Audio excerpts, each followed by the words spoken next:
Hi guys, today we're going to talk about different yarn weights and what each of those different weights of yarn is used for. So the first thing that I want to show you today is where you can find the yarn weight on the skein of yarn that you're purchasing. So for example, this first one is a skein of yarn that I purchased from Hobby Lobby. It is their brand Yarn B, and if you flip it over to the back side, you're going to see very tiny print right here. There's a little skein of yarn that has a number on the inside of it. So this one is a level 5 bulky weight of yarn. And then a lot of commercial yarns will also tell you what hook size they recommend. For this one, they are recommending a USM 13 hook, which is also a 9mm, or if you're a knitter, US 11 size, which is an 8mm.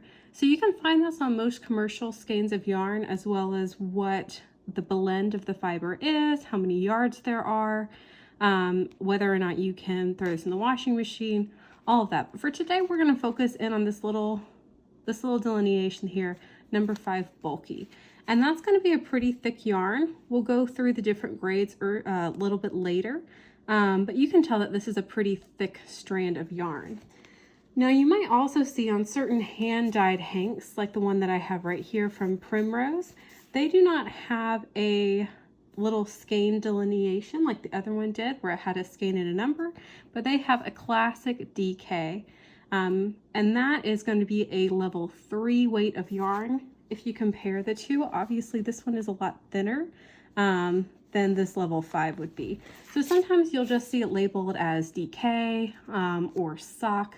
DK is just shorthand for double knitting, which I did not learn until I worked at a yarn store. And then here's another skein of a hand-dyed yarn that they do go ahead and put, and this one is a lot nicer than the first one where it's big, so you can see what level or what weight this yarn is, and they're labeling this as a worsted weight yarn, as well as telling you the hook size and the knitting needle size that they recommend. So today I'm going to show you 6 different weights of yarn. These range from 0, which is a lace weight, all the way to a level 5 bulky weight. There are some more niche yarns that come in a size 6 or a size 7 weight yarn, which is going to be jumbo or super jumbo. But today we're going to focus on levels 0, lace weight, all the way through level 5. So the first one I'm going to show you, this is one that has been caked up and then I've used most of this. This is a Mohair yarn. As you can see, it is very, very thin. And a lot of times Mohair has a little bit of a fuzz to it. There are some lace weights that are just simply more of the thread or the yarn itself without having this fuzz to it, but you'll find a lot of Mohair is like this, that has some fuzz to it. Now you can use it like I did, and I'll pull this over here. You can use it by itself. I use this to make a very pretty shawl, but the caveat with using something like a kid silk or a Mohair, which is what this is that because of these very thin strands and the fact that it has that little bit of fluff to it, it is very, very hard to take out. Most of the time, if you realize that you've made a mistake and need to go back and take out your stitches, that it will just break and snap. So when I did this one, I used very simple stitches. And even so, when I started, there was a couple of times where I had to break it and start over or tie off something new. But this is if you just do it by itself. It looks beautiful. It's very lightweight.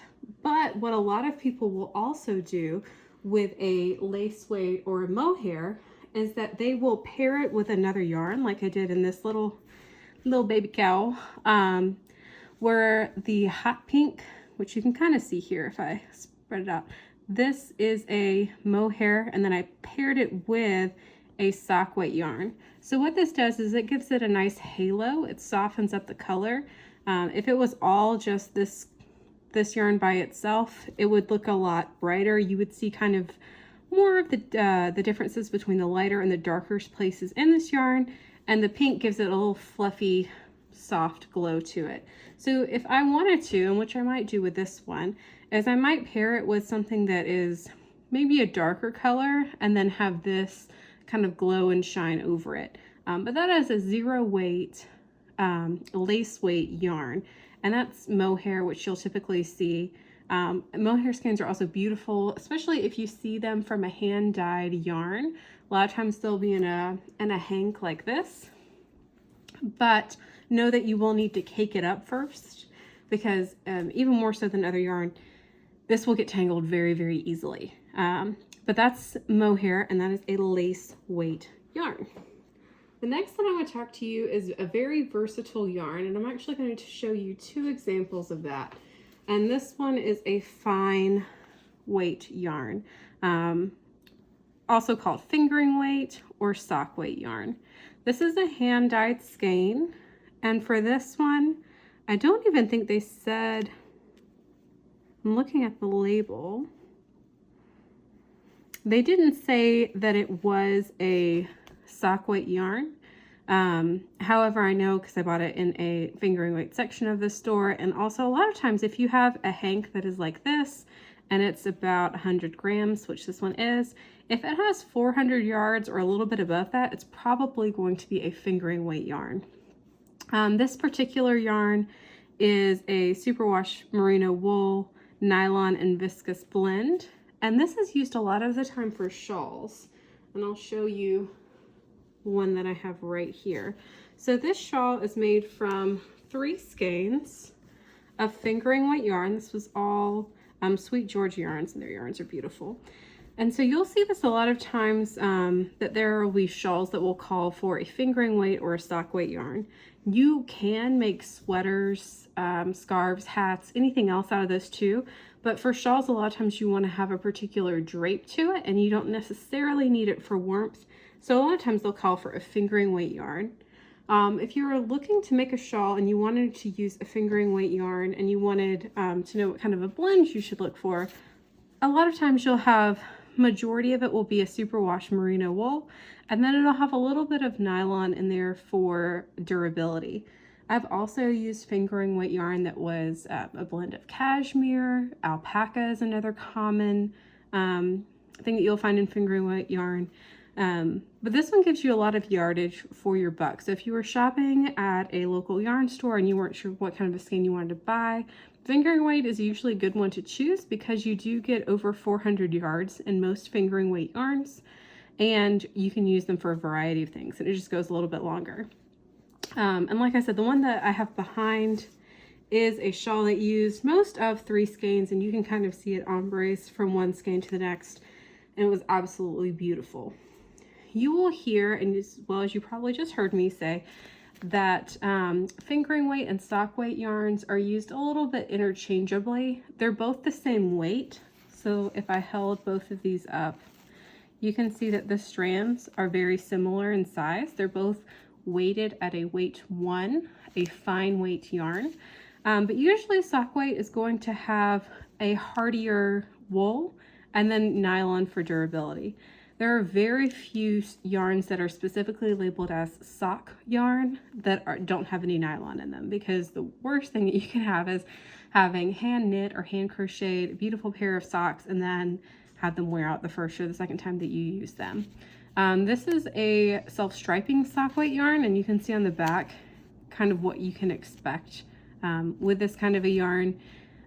But you could also use this for a shawl. It's just not quite as soft as this one is. So depending on what you wanted to make, how long wearing you wanted it to be, that's the difference between sock weight and fingering weight yarn.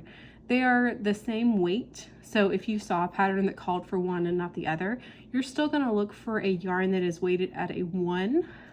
And I don't think this one has it on there. Neither of these do. But you'll look for that little skein that has a 1, or you'll look for a description that calls it sock weight or fingering weight yarn. The next one that we're going to look at is a sport weight yarn, and this is something that I feel like that gets overlooked in a lot of patterns. This is one that I bought from and I say that this one is actually a DK weight. I think it must have been mislabeled, but that's okay. For sport weight yarn, they're going to be a little bit thicker than, I'll pull up this guy over here. They'll be a little bit more thicker than a fingering weight yarn. And you'll also see that reflected in the amount of yards that you get per skein.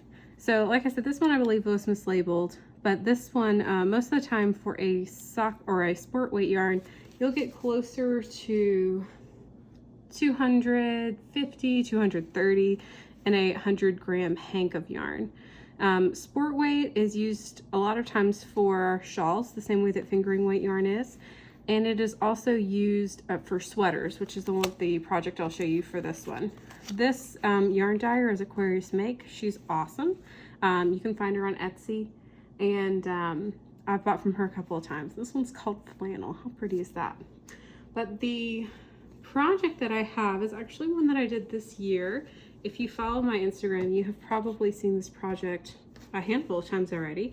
And this is my Treble Maker pullover. So this called for sport weight yarn. It is a very lightweight. It's got a lot of drape to it. All of this is superwash merino wool, and I just used a couple of different skeins. And even down here at the bottom, you can tell that this bottom portion is a little lighter than this one. That happens a lot of times with hand-dyed yarn because it is hand-dyed. No two are going to be exactly the same. So I just faded in the darker to the lighter when I was working this up. But this is a sport weight sweater. This is not something that you would make necessarily for warmth. As you can tell from these treble crochet stitches, like it has a lot of airiness to it. But it is a popular thing to use for particularly those lighter weight sweaters. Sport weight can also be used to make hats, shawls, a little bit thicker socks depending on what the blend of it is. But that is sport weight yarn. It is categorized as a level 2, so it's a little thicker than the fingering weight, and is very useful even though it can be a little bit tricky to find. The next one I'm going to show you is very popular for sweaters, and that is a DK weight yarn. In fact, I can compare these two as well. So DK, aka double knitting, is a level 3 weight yarn. And as you can see, just a little bit thicker. This one's just a little bit thicker than that one. And this is very commonly used to make sweaters because it gives you enough warmth for the sweater to hold up, but it's also not going to be bulky. When I think of a lot of crocheted sweaters that I saw growing up, a lot of them used like worsted weight yarn, sometimes a polyester blend, and they just looked really chunky. So I'm very happy to see that more and more stores are carrying a DK level yarn, not just in hand-dyed skeins like this one is, but also in more commercial brands. One of the things that I have that is a DK weight yarn project is my Pebbled Path cardigan. This is another one that if you have seen a lot of things on my Instagram, you have seen this cardigan. I mean, look at these little details on the sleeves. This is one that I really throw over anything and everything, and it wears really well. This was made with 100% wool, and as you can see, it's a little thicker than this sweater is. It also has a different stitch, but this one is a little bit more easy to throw into the normal rotation rather than having it be something that you can really show off in the summer months. So this is a DK weight cardigan. There are lots of sweaters out there that are DK weight, and it's pretty easy to find this in most stores. This one has a little bit closer to 200 yards, so 225 and 100-gram hank is pretty common. Sometimes there's like 218, things like that. But that is a DK weight yarn. If you're used to using a worsted weight, which is what a lot of yarn comes in if you buy it from like Joann or Michaels or Hobby Lobby, this will feel very similar. It's just a little bit skinnier. So that is a DK level 3 weight yarn. The next one I'm going to show you is the one that I just mentioned is pretty common in a lot of big box stores. That is a worsted weight yarn. This is from Sorella Yarn. They are one of my favorites, and their labels are also super easy to read, so I wanted to make sure that I used them in this video. So this one has 218. It's a little bit thicker than a DK weight. And this is used for blankets, pillows, warmer weather wear, really anything. This is very versatile. So this one, if you are used to buying, let's say like Red Heart Super Saver yarn, or even some of like Pound of Love from Michaels, all of those are generally a worsted weight yarn. There is a little bit of a difference between worsted weight, which is a level 4, and an Aran weight, which is ARAN, which can be a little bit thicker. But this one is very versatile, very common. When I was making my temperature blanket last year, I used worsted weight yarn from Yarn Bee Yarns, which is a Hobby Lobby brand. And I used it because I knew that it would keep us warm and it would be pretty cost effective and easy to find. One of the things that I've made recently with a worsted weight yarn is this wonderful simple stretch beanie. I actually just came out with a pattern for this. You can find it on Ravelry and on Etsy. But this is all a worsted weight yarn. So this is designed to be a little bit thicker than just the beanies that are more trendy than they are warm. And because it is a worsted weight yarn, you're also going to see the stitches a little bit more defined than you would in something that was smaller, like a sock weight or a fingering weight yarn. And it's also going to be thick enough to actually keep somebody warm. This is a Fiber Stories Core worsted weight yarn. They are wonderful. They are out of Michigan and they make beautiful yarn, and I absolutely love them as well. So that is worsted weight yarn. You're going to see that a ton, like I said, in your normal big craft stores, big box stores, but there are also artisanal hand-dyed yarns that come in a worsted weight as well. You could totally use this for sweaters, and as well as more longer wearing, like blankets, purses, pillows, anything like that. And then the last one that we're going to talk about today is a bulky weight yarn. Now, like I said, there are some yarns that come in a jumbo or a super jumbo weight that are very thick, and those are usually used for home decor items. Sometimes they're used for macrame, but this is where we'll stop today, since this is mostly what you'll see as you're picking projects. So this one I showed you earlier has a very tiny little tag right there that calls it a bulky weight, and as you can tell, it is very thick. This would be really useful for a bigger project like a scarf that you wanted that was a little chunkier. I've also seen people make coasters out of something that is thicker like this. You could use this for hats, you could use this for sweaters. It just depended on what you were, the look that you were going for. As you have probably noticed, most yarn comes in about 100 grams, whether it comes in a skein or whether it comes in a hank. Most of it comes in about 100 grams. So when you are looking at these chunkier yarns, you're going to get less yardage. So this particular hank, this particular skein comes with 76 yards, whereas a worsted weight, something that is smaller, has closer to 200. So that's just something to consider when you are trying to pick that next project. Obviously, your stitches are going to be thicker and bigger when you use a bigger weight yarn, but you're also getting less yardage for it. So making sure that you are staying cognizant of that. And then this one is an acrylic and superwash wool. And then you can, like I said, use this for all sorts of projects. I have this really pretty, big, heavy scarf that I made with a bulky weight yarn. I used a puff stitch to give it a little bit more of a drape. One of the things that you can find when using a chunkier yarn is that it can feel a little stiff. So making sure that you are looking at the way that your yarn is working up, how it drapes. For this particular stitch with these puffs, you have a little bit of gaps between them, and that helps it to move a little bit. For this, I used a couple of hanks of yarn that I actually got, I think it was like at a yard sale or a clearance store, so I'm not sure what the brand was, but it worked up really quickly and it worked up really well. And this is something that is very warm. This is not something I could throw over anything in the fall. I would really need to be needing a lot of warmth in order to wear something like this. But like I was saying, on all of these, there are plenty of ideas and projects for anything that you would want to make with these different weights of yarn. This is something with different yarn weights that I wasn't very knowledgeable about until I worked in a yarn store. My experience was like, oh, I'll just hold it up and I'll see what hook size works best with it and figure this out as I go, rather than knowing that there was a system in place already to know which hook size to use for which level of yarn.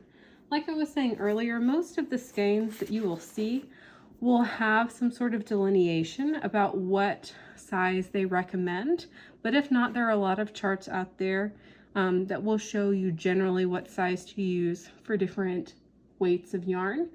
And then go by feel. For a lot of times when I'm using a worsted weight yarn, I go for a size J hook. A lot of times when I'm using a fingering weight yarn, I'll use either an E size or an H size hook, but it depends on how loosely or how tightly you crochet, your tension, as well as what the project is that you're making. I hope that this video has been helpful for you. If you'd like to see more videos like this, leave me some comments below, and I will see you next time. Thank you, guys.